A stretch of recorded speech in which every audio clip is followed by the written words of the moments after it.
So here's how the story starts. With a man stepping off a diplomatic cruiser like he owns the dust it lands on. Commander Elias Morrison, architect of 3 bloodless regime changes, and a man who drinks black coffee and black tea at the same time, had arrived on Caldrex. Caldrex, once a Confederation jewel, now just a sun-scorched patch of regret where 2 failed revolutions had left the cities half-cratered and the forests laced with forgotten landmines. The people weren't waving flags anymore. They were waving kitchen knives and philosophical manifestos. And into that delightful mess walked Morrison, wearing a pressed uniform and a facial expression with the emotional range of a stone tablet. He didn't bring an army, he brought a doctrine. Now, to understand Caldrex, you have to understand one thing. They hate being told what to do, especially by someone who talks like a tutorial. But they also hate being shot at. So when Morrison landed and said, "I will bring peace without casualties," the local governor laughed for 9 full minutes, until Morrison handed him a list of his top 3 darkest secrets, his retirement plans, and the exact day his cat would go missing. The governor stopped laughing. Morrison's ship didn't carry weapons. It carried algorithms, satellites, and enough behavioral data to blackmail an entire planet into therapy. His AI, CalmNet, began broadcasting soothing messages through every holo display. Breathe. The conflict is not your identity. Maybe eat a fruit. Caldrexian rage dropped by 6% overnight. Local comedians got worried. The rebels, or Civic Realignment Coalition, as they insisted, were led by a former philosophy professor turned militia commander named Elix Voro. He was charismatic, passionate, allergic to shirts, and he'd written 8 revolutionary pamphlets and a cookbook. People loved him. Morrison studied him for 32 minutes and then said, "He'll break on page 17.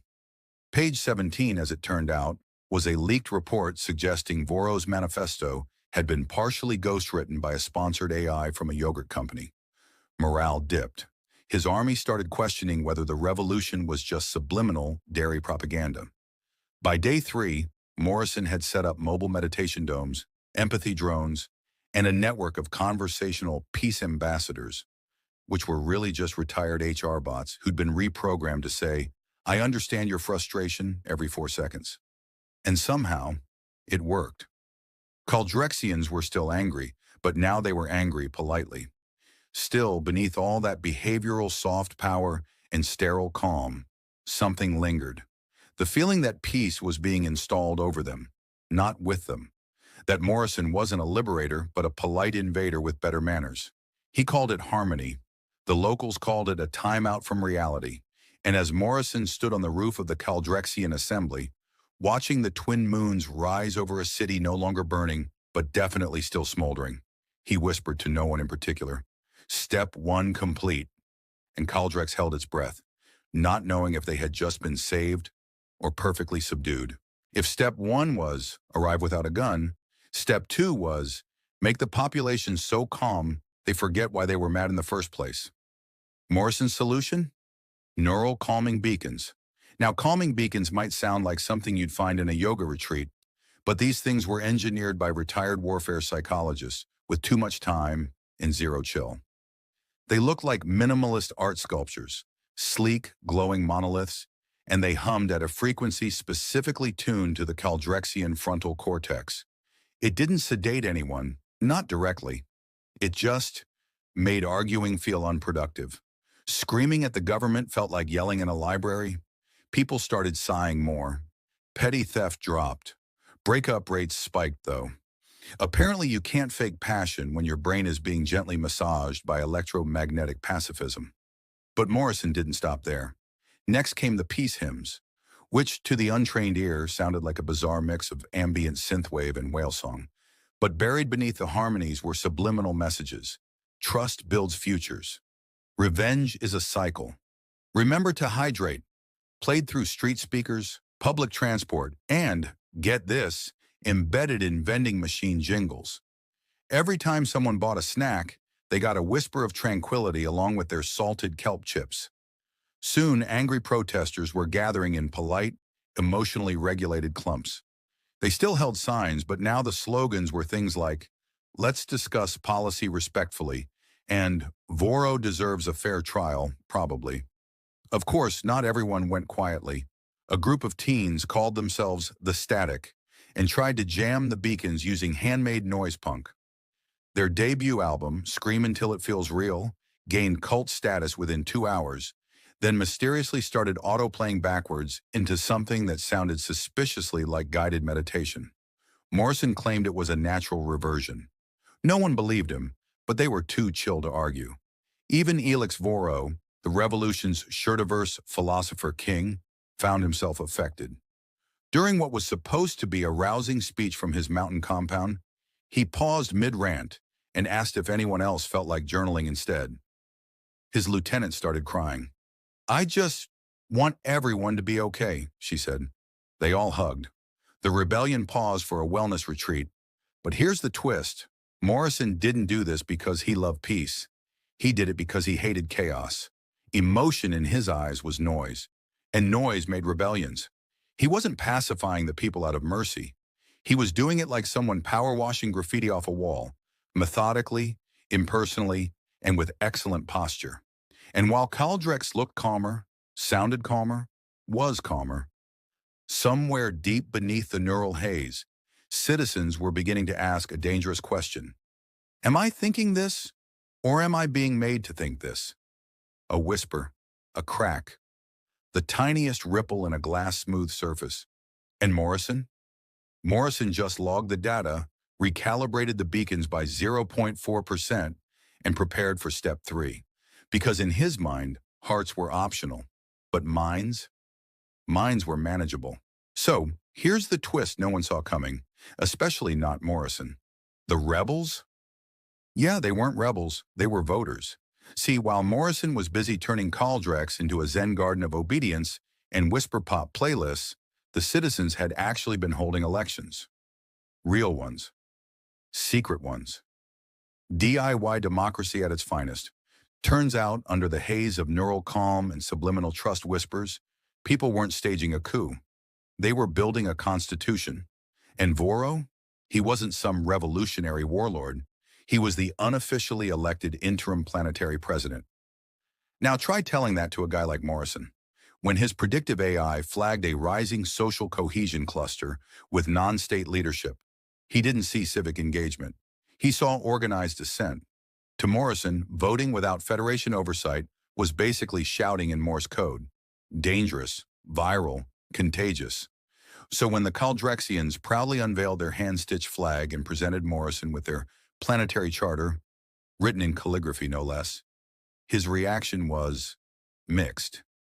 He scanned the documents, blinked twice, and asked, "So this is a rebellion with bylaws?" "No," said the local ambassador, a middle-aged farmer named Sarah Kin with an absolute aura of kindergarten principal energy. "It's a self-determined, democratic restructuring of civic authority with a focus on restorative justice." Morrison's eyebrow twitched so hard it almost counted as violence. The problem was, they weren't protesting anymore. They were organizing. They had councils. They had public comment sessions. They had extremely long, very polite debates about zoning laws. Morrison tried to classify it as an ideological insurgency, but it kept failing to meet the violence threshold, because instead of throwing Molotovs, the Caldrexians were hosting bake sales with ballots. Even the AI got confused. One report flagged a riot-level energy spike, but it turned out to be a crowd cheering for free solar panels and community gardens. Another flagged subversive rhetoric, which turned out to be a teenager quoting Voltaire in a school debate. The final straw came when Morrison attended what he thought was a protest march, only to find it was a voter registration jubilee. There were snacks, live music. One old man gave him a friendship bracelet. It said, "I vote for peace." And the worst part? It was working. Crime rates were down. Resource distribution had improved. People were helping each other paint fences and build wind turbines. The only real disorder left on Caldrex was Morrison's own confusion. "Why are you doing this?" he asked Sarah Kin. "You had no central command, no weapons, no plan for victory." She looked him dead in the eye, smiled and said, because this was the victory. And just like that, Morrison realized something chilling. He hadn't defeated a rebellion. He'd arrived after the revolution. It just hadn't looked the way he expected. No gunfire, no martyrs. Just a calm, stubborn refusal to stop believing they could govern themselves better. The kind of rebellion that makes no noise at all, but changes everything. Morrison, flustered but unshaken, did what any self-respecting peace enforcer with an ego the size of Europa would do. Install a loyalist, a local face with Federation backing, someone who could smile in holograms while quietly dismantling the Caldrexian voter uprising. Enter General Hallen Trusk. Now Trusk wasn't the most subtle guy. 7 feet tall, voice like a broken bass cannon, wore a ceremonial blade everywhere. Not for show, but because he actually used it. Not in combat, oh no. Trusk used that sword to slice fruit at diplomatic breakfasts, to trim bonsai trees while giving press briefings. Once he used it to saber open a champagne bottle at a peace summit and accidentally decapitated the cake. But Trusk talked like a puppet, smooth, scripted, Federation loyalty badge so big it needed its own zip code. Morrison thought he was perfect, a charismatic local war hero turned bureaucrat, just dumb enough to follow orders and photogenic enough to keep the media happy? Spoiler, he was neither. Within a week, Trusk had declared martial etiquette instead of martial law. Citizens were required to greet each other with polite bows and compliments. He replaced military checkpoints with poetry recitation booths. His first decree? Mandatory National Storytelling Hour. His second? Sword Appreciation Tuesdays. And instead of cracking down on elections, he ran in them. And won. By a landslide. And you know what really broke Morrison? The people loved him. They didn't see a puppet. They saw a weirdo uncle with excellent cheekbones who hosted fencing tournaments and subsidized music festivals. He gave speeches about emotional sovereignty and passed out kites shaped like voting ballots. Sure, he quoted Shakespeare too much and accidentally challenged a diplomat to a duel once. But the man had style. And behind the theatrical nonsense, Trusk had an agenda. He wasn't loyal to Morrison. He wasn't loyal to the rebellion either. He was loyal to Caldrex, pure, burning patriotism wrapped in silk robes and haiku. And his plan? Absorb the Federation's resources, then rewrite Caldrex's role in the galaxy from inside the system. He hosted Federation diplomats, fed them passion fruit, and softly dismantled every clause Morrison tried to impose. He redirected neural beacon funding into public art. He rewrote the subliminal broadcasts into bedtime stories.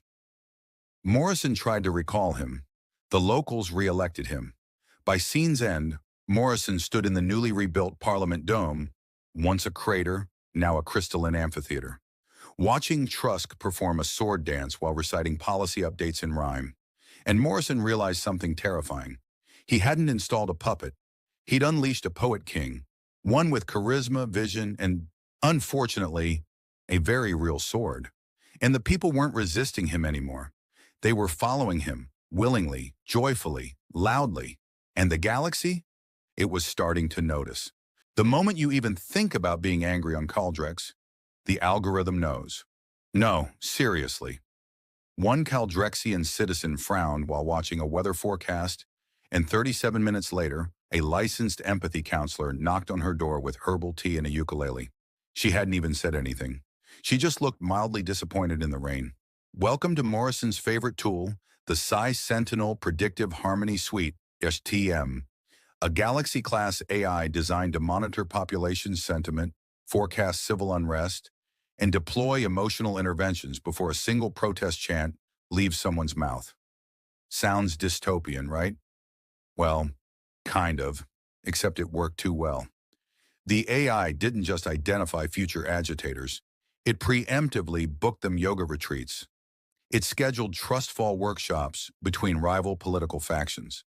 In one particularly aggressive mining village, it airdropped stress balls shaped like local politicians. The rebellion didn't vanish. It got massaged into submission. You'd see entire villages suddenly get selected for mandatory de-escalation picnics. Giant floating screens would roll into town blasting ambient whale song and displaying guided breathing exercises led by holographic pandas. Now, was this ethical? Let's ask the guy who ran the whole thing, Morrison. He loved it, called it the algorithmic evolution of diplomacy, said that if you could stabilize hearts before they boiled into fists, you could end war forever. The locals, however, had questions, like, are we really free if a machine decides when we're upset? Or, why did my grandmother get invited to rage baking therapy when she was just kneading dough a little too aggressively? And also, why do the pandas keep telling me my chakras are disappointed in me? Things got weird fast. At first, people resisted, but resistance made the AI more attentive. One sarcastic comment about burning down bureaucracy, and suddenly your calendar was flooded with conflict resolution improv classes. Soon, citizens began lying to the algorithm, smiling on surveillance drones, posting uplifting quotes, bottling up rage so well that even their cats seemed emotionally repressed. One village, desperate to rebel, tried to confuse the system by hosting a festival where everyone wore masks with neutral expressions. The AI responded by launching a spontaneous fireworks display and awarding them a surprise joy achievement badge. No one knew if they'd won or lost. Morrison, watching it all from his sleek command vessel orbiting Caldrex, was pleased. No riots, no bombs, no martyrs, only balance. But beneath the silence, a new kind of unrest brewed, not loud, not violent, but hollow, because something terrifying had begun to take root. People stopped feeling angry, not because they were at peace, but because they didn't know if they were allowed to be anything else. And on a world where rage had been gently anesthetized and sorrow was politely redirected to the nearest meditation dome, Morrison forgot one crucial truth. Suppressing fire isn't the same as putting it out, especially when the algorithm's favorite color is calm, and the people are quietly, beautifully, and very intelligently starting to boil. Her name was Lessa Jin, student of political theory, amateur poet, podcaster with a suspicious number of listeners for someone who only talked about civic ethics and noodle recipes. And on the 37th rotation of the Caldrexian resistance calendar, don't ask, it's needlessly complicated, she vanished. No arrest, no trial, not even a strongly worded memo. One day she was on the university steps leading a chant about intellectual self-determination. The next, her dorm was clean, her name scrubbed from records, and her friends were being sent personalized holograms reminding them to hydrate, meditate, and forget. Naturally, people panicked. Whispers started. Rumors took root. Had Morrison disappeared her? When questioned, Morrison, calm as ever, answered with a smile that could tranquilize a rabid Thanaxian war ape. She's safe, he said. That was it. No location, no explanation. Just safe, which somehow felt worse than saying she'd been vaporized. Because when Morrison says safe, what does that mean?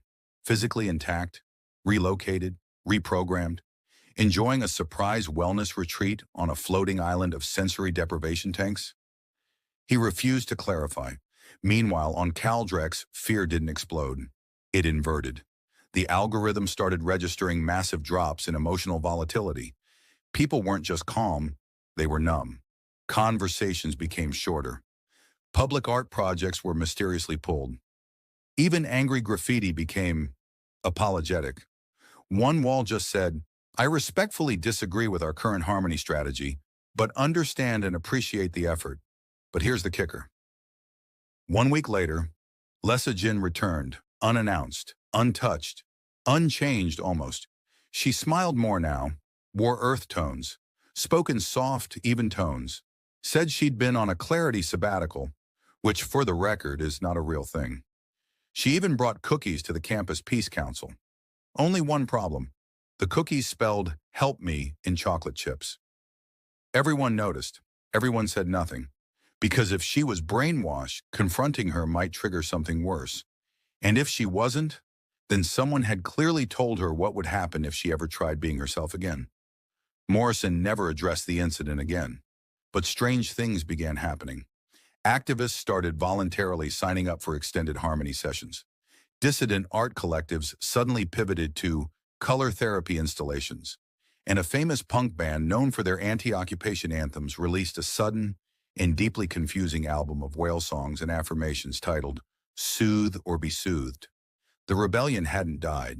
It had been groomed, polished, manicured, wrapped in velvet gloves and buried beneath good intentions. And the terrifying part? It worked. Caldrex glowed with peace. The violence was gone. But so was the voice. Morrison's doctrine had become a paradox. Total freedom, as long as you didn't use it wrong. And Lessa Jin, sipping chamomile tea on a campus bench with that perfectly neutral smile, became the living symbol of what happens when freedom gets too quiet. Because the most efficient form of control isn't force. It's compliance so soft you thank it while it erases you. So here's the setup. The planet's still on psychological lockdown. Entire districts are humming with mood harmonizers, and no one has seen an argument louder than a disappointed eyebrow raise in 3 weeks. And then Morrison does the most Morrison thing ever. He invites the rebellion's leader to dinner. Not a negotiation, not a surrender, just dinner with candles, real tea, and a synth wood table specifically chosen for its non-aggressive grain patterns. The rebel's name? Oren Vess. Imagine if a motivational speaker, a guerrilla general, and your weirdly persuasive uncle, who once convinced a room to invest in asteroid alpacas, all fused into one person. Charismatic didn't even begin to cover it. Oren could rally thousands with a smile and a slightly ironic turtleneck. And Morrison? Well, Morrison smiled like a machine had taught him how after running 40,000 human social scenarios. So these two, revolutionary and regulator, sit down across from each other like it's the world's calmest death match. The first course is broth, light, clear, non-threatening. Oren starts things off, of course. You do realize, Admiral, this dinner makes you look weak. Morrison raises a spoonful of soup, blows on it, and says, Good, let them think that. Because Morrison loves it when people underestimate him. It's practically a hobby. Oren presses on, talking about sovereignty, cultural identity, the erosion of Caldrexian thought. Your beacons sterilize the soul, he says. Your AI predicts rebellion before we even feel angry. You haven't ended war, Morrison. You've just pre-canceled it. Morrison listens, nods, passes the bread. Then he calmly replies, better pre-canceled than post-buried. The meal continues, disarmingly civilized. They debate philosophy like two scholars at a wine tasting. But under every forkful of steam root medley is a knife-sharp subtext. Every compliment sounds like a trap. And then Morrison says something that makes Oren actually pause. He leans in and says, I read your thesis, the one about ideological drift and the ethics of uprising. Page 47 is where you lost the thread, by the way. Oren blinks, because no one read that thesis. It was buried in an academic archive, written before Oren ever picked up a mic, let alone a movement. And Morrison not only read it, he annotated it, which meant Morrison didn't see Oren as a threat, he saw him as a project. Oren doesn't finish dessert. He leaves with a stiff bow and a polite thank you, which in Caldrexian political code basically translates to, may your children stub their toes until the sun implodes. But here's the thing. After that dinner, Oren's broadcast changed. Less fire, more logic. Not because he agreed, not because he gave in, but because Morrison, with his terrifying calm, got in his head. And maybe, just maybe, made him wonder if the enemy wasn't the man with the neural beacons, but the idea that peace could ever exist without a leash. Ah, yes, the infamous Caldrexian Peace Parade, officially titled Harmony Day, a celebration of unity and non-irritated coexistence. Unofficially, it became known across 5 sectors as the Anthem Incident. So here's the setup. Morrison's occupation had been remarkably bloodless, suspiciously so. In fact, things were going too smoothly. The rebellion had quieted down, the people were calm, possibly due to the neural mood mesh blanketing the capital, and local media was carefully curated to show smiling farmers and suspiciously well-behaved children. To cement this peace, Morrison greenlights a parade. Not just any parade, a multi-species extravaganza choreographed by AI cultural consultants, complete with synchronized hover dancers, biodegradable glitter, and mood-enhancing snack booths labeled celebratory but not euphoric. At the heart of the event, a drone orchestra, fully automated sky dancing, and programmed to play the newly minted unified anthem of prosperity and inclusion, which incidentally tested at a 92% approval rating on focus group planets. And for the first 10 minutes, it actually works. Caldrexians in traditional cloaks mingle with off-world traders. Children wave unity flags made of recycled empathy threads. There's even a float shaped like Morrison's face giving a thumbs up, which is either inspiring or deeply unsettling depending on the lighting. And then, the drones hiccup. Some poor technician back at Central Command accidentally loads the wrong anthem file. The old Confederation victory anthem, which to the Caldrexians is the equivalent of blasting your ex's wedding vows at your own anniversary party. It's loud, it's dramatic, and worst of all, it starts with a thunderous trumpet blare, followed by lyrics that roughly translate to, "Boo, ye lesser worlds," before the chain of order. Caldrexians freeze mid-dance. An elder drops her unity drum. A child bursts into tears. A scholar rips his meticulously folded peace robe. And somewhere deep in the crowd, a voice yells, "They're mocking us!" Boom! Instant riot. Mood stabilizers short circuit. Peace floats get overturned. The glitter becomes a blinding hazard. One poor drone crashes into the snack booth, launching mood bars into the sky like sugary shrapnel. Within minutes, the peace parade is a full-blown cultural catastrophe. And Morrison? He arrives 3 minutes later, sipping lukewarm tea and blinking calmly at what used to be a crowd and is now a flash mob of existential betrayal. Someone throws a sandal at him, he catches it, and says, with terrifying composure, "We'll classify this as a feedback opportunity." The thing is, Morrison doesn't lose his cool. He never does. But later that night, his sub-commanders notice something strange. The anthem file. It wasn't corrupted. It was manually selected, which means someone, somewhere, sabotaged Harmony Day. Not with weapons, with music.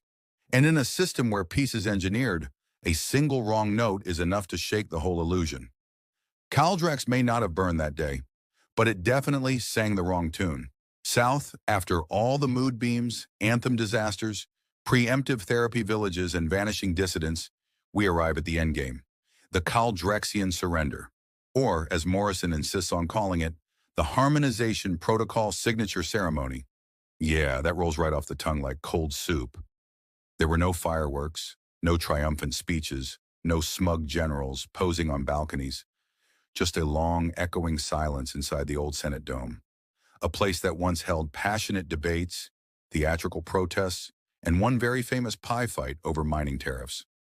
Now, it's just Morrison, the last surviving counselors of Caldrex, and a ceremonial pen that can detect hesitation in your grip. Morrison reads the doctrine aloud, voice calm, hands folded behind his back like he's lecturing a classroom of mildly disappointed schoolchildren. The doctrine isn't cruel. In fact, it's elegant. No occupation, no troops in the streets. Just AI oversight, psychological maintenance programs, and an immediate restructuring of all educational content to include galactic values, which is code for, don't question the system, it knows better than you. When he finishes, there's a pause so heavy it feels like gravity gained a few pounds. Counselor Vetra, oldest among them, face carved by decades of protest and sunburn, stands, walks to the table, doesn't look at Morrison, doesn't say a word, and signs. The others follow, one by one, no handshakes, no applause, just ink and eyes that refuse to meet. Outside, the people aren't cheering. They aren't rioting either.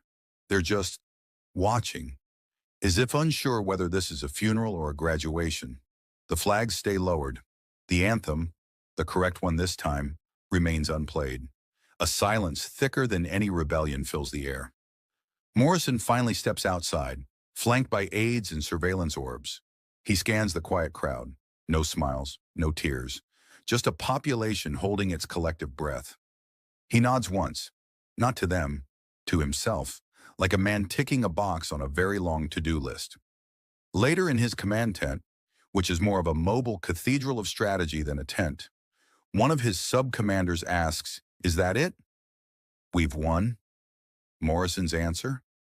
Number. "We've finished." And that's Morrison in a nutshell. He doesn't wage war. He doesn't take victory laps. He ends things. Efficiently, painlessly, quietly, which somehow makes it worse. Because Caldrex didn't lose in battle. It accepted peace like swallowing a bitter pill from a smiling doctor. One who promises it'll all feel better soon. And maybe it will. Or maybe generations from now, when the AI stops humming lullabies into the atmosphere, the grandchildren of Caldrex will remember this silence not as peace, but as the moment they forgot how to scream. 100 years from now, someone, probably a bored grad student or an AI suffering an identity crisis, will stumble upon a sealed data crypt marked Directive Omega Morrison. They'll probably expect a tactical review, maybe a confession, or just one last arrogant mic drop from the most quietly feared man in galactic history. What they'll find instead is Morrison talking, not to them, to us, to everyone, maybe even to himself. He's older, not ancient, not frail, just finished. That kind of finished you only see in statues or tired gods. He sits at a desk that doesn't exist anymore, in a capital that's since been renamed 5 times, and he speaks without the usual command in his voice. No orders, no doctrine, just questions. He begins with this: if I did the wrong thing for the right reason, do the results still matter? Classic Morrison, making philosophy sound like policy. He talks about Caldrex, about how peace held, infrastructure flourished, crime dissolved like sugar in tea, children grew up safe, no wars, no famines, but also no protests, no marches, no new anthems, only pre-approved playlists. Art was algorithmic. Even dissent became a scheduled activity. He pauses, then says, "They loved me," or feared me. They stopped knowing the difference. He describes watching a 10-year-old child recite a poem about civic harmony, with perfect cadence, perfect posture, perfect neural tone. Morrison clapped. Everyone clapped. And he realized no one knew what the poem meant. It was just another behavior in the program. Then he drops this bombshell. The rebellion wasn't crushed, it was converted. He admits, and you can hear the weight of it, that the most dangerous idea he ever deployed wasn't a weapon. It was trust. Caldrex trusted him to make the hard choices, and he did. All of them, including the ones that should have broken him. And yet, he's still not sure if he saved them or erased them. That's when he finally turns toward the unseen viewer. History will open this message in 100 years.